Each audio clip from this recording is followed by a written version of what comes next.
All right, another big story we've been following for really the last couple of years is the new ambassador to India, Eric Garcetti. He just got confirmed by the Senate, but he had been held up for a couple of years. Garcetti was the mayor of Los Angeles, had kind of mixed results as a mayor. I know my personal interaction, Jonathan. I tried to do a sit-down interview with him a few years ago before I kind of got wind that he was looking at India. I don't know how these rumors get started, but he was looking at that. And his comms people, I think of all the people I've talked to, he did not want to talk to me. And I've looked back now in the archives, and one of the things, and I want to play a clip for you. This is during his Senate confirmation hearing. This is well over a year ago.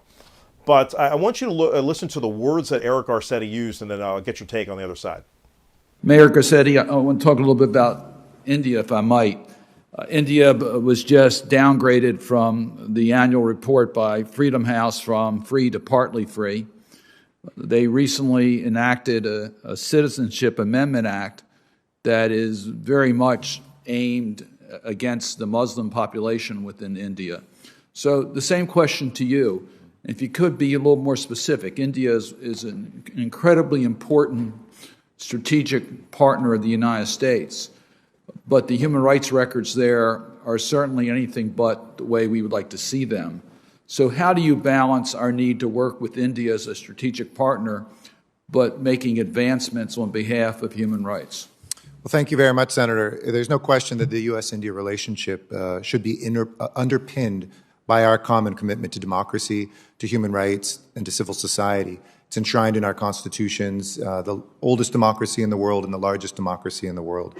And human rights and defense of democracy is a pillar of our foreign policy. But to answer specifically, if confirmed, I will actively raise these issues. I'll raise them with humility. It's a two-way street on these. But I intend to engage directly with civil society. There are groups that are actively fighting for the human rights of people on the ground in India that will get direct engagement from me. We know that democracies are complicated. We can look at our own and at India's, but it's a cornerstone of our shared values. And I just want to say, for me, these will not be afterthoughts. My master's degree is in human rights and international law. I've fought for human rights on 4 different continents, and it'll be a core part of what I will pursue with my Indian counterparts if confirmed. I believe the Citizenship Amendment was passed just recently. The way it looks like it's going to be implemented, it'll be very discriminatory against the Muslim population, which is very, very large. So do we have your commitment that you will be a voice in regards to any discrimination against minority groups such as the Muslim population within India? Absolutely, Mr. Cardin. Thank you, Senator. And I would not only just bring it up, but it would not be something at the end as an obligation. It will be a core piece of what I'll be engaging my Indian counterparts if confirmed with.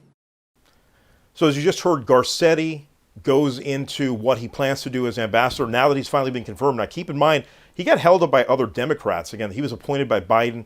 They finally got a 52-42 vote. There was a whole bunch of abstentions. What was interesting is even people like Dianne Feinstein and Cory Booker did not want to vote on this ambassadorship because they in New Jersey and California, huge Indian populations and a really mixed reaction to Garcetti. I don't know how much you know about Garcetti. I don't think this really had anything to do with India in terms of the Dems. I think it had to do with the headwinds he was facing. Again, the allegations that one of his top senior aides was accused of some type of harassment and bullying, but that Garcetti didn't do anything about it. Of course, Garcetti denied that, but I think that's what types of headwinds he was facing when it came to the confirmation. As for all of this going on in India, yeah, look, I think Garcetti, like any politician, speaking out of both sides of his mouth, he wants to get nominated. He knew his career as LA mayor was over, so he's just going to say whatever he's going to say to appease whoever's asking him the questions at that time. So we're going to have to wait and see what he actually does now that he's been confirmed. So, yeah, Garcetti's going to have folks watching him like a hawk. I mean, certainly all the business groups that we follow that do a lot of U.S.-India stuff, they were in other words, the Hindu groups. Because I think the Muslims obviously want an advocate like Garcetti who says he's going to advocate for the Muslim communities or other minority religious groups in India. I mean, this is the lingo that's used, and I think that's where there are a lot of folks that are concerned about, and we're actually rooting against him. Tell me who's concerned. What's the concern? What's wrong with Garcetti saying that?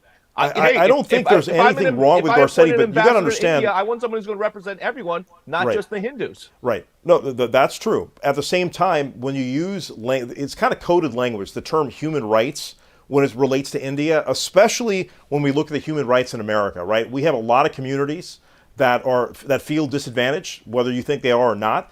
And the fact that human rights is always used in the context of India, even though India has been holistically a very inclusive country. India has Jews, it has Sikhs, get to it the has point. Muslims. What's the implication? What are you trying to say? Well, the So implication is, again, this goes down to Prime Minister Modi. This is what these debates are all about. The people that lost office can't get through now to the Modi supporters. Modi has a stranglehold on that electorate. Okay, He's a democratically elected. Modi's been accused of being an Indian and Hindu nationalist and discriminating against Muslims and other religious minority groups.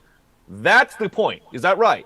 Well, that's the accusation constantly. That's the right. point I'm talking about. Okay, so that's set, and Garcetti is now trying to deal with that criticism. Did he do it successfully? I don't know. You can't appease everyone in these situations, and that's the problem. That's true. And that's also why, in addition to these allegations, I mean, it was really kind of a Democratic standoff. The Democrats actually had enough to get him elected a while ago, get him this appointment. But it took 2 years. They were trying to make a point. Where's the evidence that the Democrats try to hold this up, or that's actually a good question. That's a good question, Jonathan. I actually heard this from someone at the State Department that I met with, someone who's not affiliated with the State Department, but I went to a State Department event. Why didn't any of these other lawmakers who were questioning Garcetti's appointment or confirmation, appointment rather, come up with that? Why didn't they just simply say that? Again, this is all politics, man. Garcetti was not necessarily at the top of everybody's list, and some of these senators were just trying to hold it against him. And again, there were Republicans too. Also, I should point out, in the 52-42 vote, you had a bunch of Republicans cross the aisle. So in this case, we had a bunch of Democrats that did not confirm Garcetti. That's the point. Yeah. Well, I don't think it had Republicans anything to do with cross India. the aisle. Unless there's evidence, that's fine. I don't think it had anything to do with the human rights violations allegedly by the Modi administration. It's just the tone. I think the tone offended a bunch of people. And if you look at the Republicans that crossed the aisle, the senator from Indiana and India have a budding relationship. If it really offended so many people, where are the Indian groups? Where are the Hindu groups right now? Why aren't they speaking up forcefully against this? Well, I haven't seen any of that yet. Through back channels, John. Exactly. That's my point. That's their problem. They always go through back channels. If the Hindu groups like HAF want to, get some noise and attention, they would have put that out there, but they haven't yet, have they? No, I mean, there was, listen, he got held up for 2 years. That's a pretty, the U.S.-India relationship is a big deal. I think if this was a big deal, HAF would have put something out, a press release saying HAF does not speak for all Indian Americans. They're also looking at business and economic reasons. But I think Garcetti's political career, just to point out before we move on, Garcetti was looking at maybe trying to be California governor. He was one of those guys like your guy, Dow Constantine in Washington. He's one of those guys that had an eye on a higher office, and he kind of got derailed in Los Angeles. So this is why he went the appointment route. Exactly. So most of these folks, you get one of these ambassadorships,